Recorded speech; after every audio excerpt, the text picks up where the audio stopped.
Vamos falar sobre Succession, sexto episódio da quarta temporada, e um episódio menos bombástico do que os que vieram antes, né? Essa tem sido uma temporada muito marcante e todo episódio anterior parecia trazer um grande evento de peso que chacoalhava a relação entre os personagens. Mas não se enganem, esse sexto episódio mantém a força dramática da temporada de um jeito mais sutil, mas igualmente interessante, né? Ele começa a encurralar cada uma das figuras principais dessa Guerra dos Tronos contemporânea que a gente está assistindo, ao mesmo tempo em que oferece quase um tapete de segurança e confiança para um dos principais competidores, o Kendall nesse caso, né? E eu suspeito que esse tapete será puxado debaixo dele muito em breve. A partir daqui fica o aviso de spoilers, porque eu vou discutir em detalhes, né? Então assiste primeiro lá e depois volta pra cá.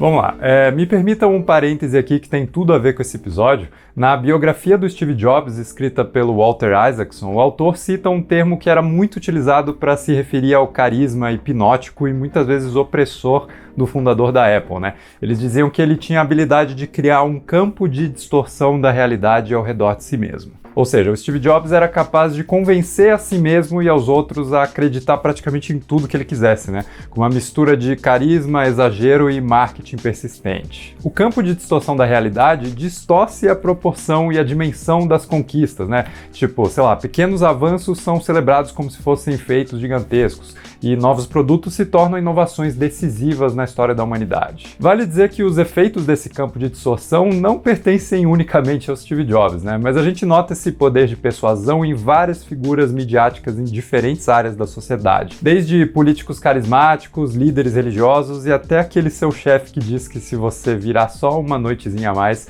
o projeto vai dar certo e você vai ter fortuna e glória pro resto da vida. Logan Roy era uma dessas pessoas, né? Ele conseguia criar um campo de distorção da realidade, como ficou muito claro no seu fatídico último discurso lá na Waystar, onde ele compara a si mesmo e os funcionários a piratas temíveis prontos para conquistar os sete mares. Uma analogia que levanta gritos animados dos marujos ao redor que antes estavam completamente apáticos, né, no discurso do Tom. Porque o Tom, claro, só consegue animar o Greg. Damn it.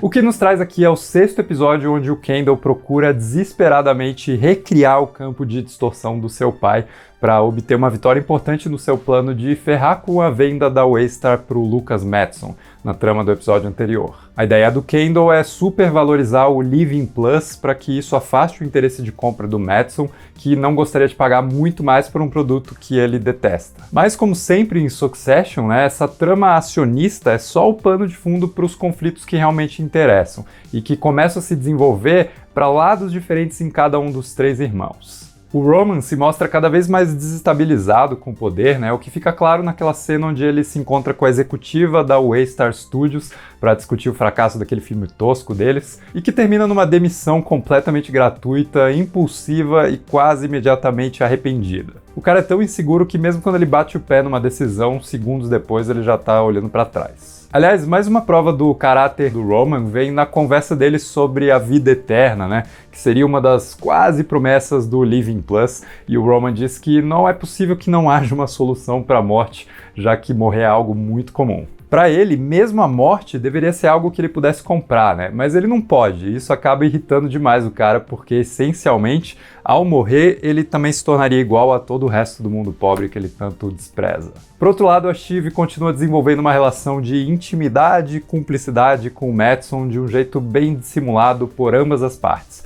Não dá pra ter certeza das intenções de nenhum dos dois, né? E existe uma tensão sexual ali que também nunca se concretiza, mas que serve para alimentar essa química entre eles. O que se concretiza, na verdade, é a forma como lentamente a Shiv e o Tom vêm se reaproximando ao longo dos episódios, né? Dormindo juntos nesse e até demonstrando uma certa honestidade, principalmente quando o Tom admite o quanto ele se importa com o dinheiro. E eu penso que para Shiv isso deve ser altamente estimulante, já que ela sempre viveu precisando esconder o jogo dos familiares mais próximos. Então, sei lá, lidar com um Tom de um jeito mais direto e honesto parece trazer um conforto ali que ela não tem com mais ninguém.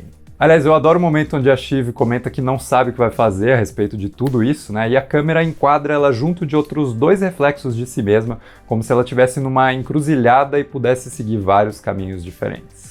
No geral, eu continuo achando que a Shiv é a personagem mais imprevisível dos três agora, né, nesse momento, e eu sinto que ela ainda vai surpreender bastante até o final da série. Mas aí vem o Kendall com a sua missão messiânica, né, de se provar o grande líder que ele acha que é, um cara capaz de fazer o mundo se dobrar à sua vontade e praticamente manipular os números da forma que ele quiser. Essa é a sua missão no Dia dos Investidores, né? Convencer o grupo todo ali que o Living Plus, esse condomínio de luxo para a terceira idade, é uma boa aposta, né? E para isso ele se lança naquelas kendallzices excêntricas e abusivas, como exigir que os funcionários construam uma casa no palco da noite pro dia, incluindo ali nuvenzinhas perfeitas por cima do telhado.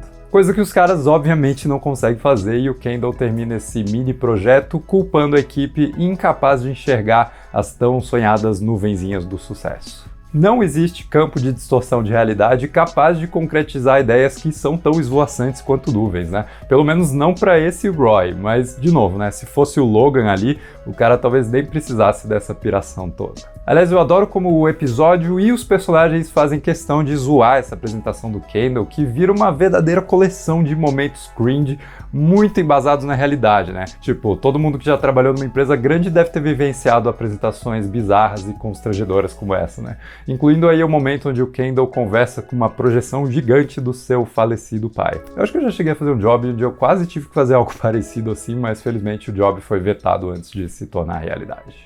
Mas a grande reviravolta da trama é que, pelo que parece, a coisa toda funciona. Os investidores ficam empolgados com a ideia do Living Plus, o mercado reage bem e até o Madison se vê forçado a apagar o tweet descuidado que fazia uma comparação ofensiva, né, entre o condomínio de luxo e o Holocausto. Nunca é uma coisa boa para se discutir no Twitter. O episódio termina então com o Kendall entrando no mar, flutuando e finalmente olhando para as nuvenzinhas que ele queria tanto recriar no palco. Para ele, dessa vez, as coisas parecem ter dado certo, mas é sempre bom lembrar alguém que está no meio das águas que a maré pode virar a qualquer momento. Semana que vem eu volto pra gente comentar o próximo episódio e agora eu vou cobrir Succession até o final, né? Então comenta aí o que você achou desse episódio.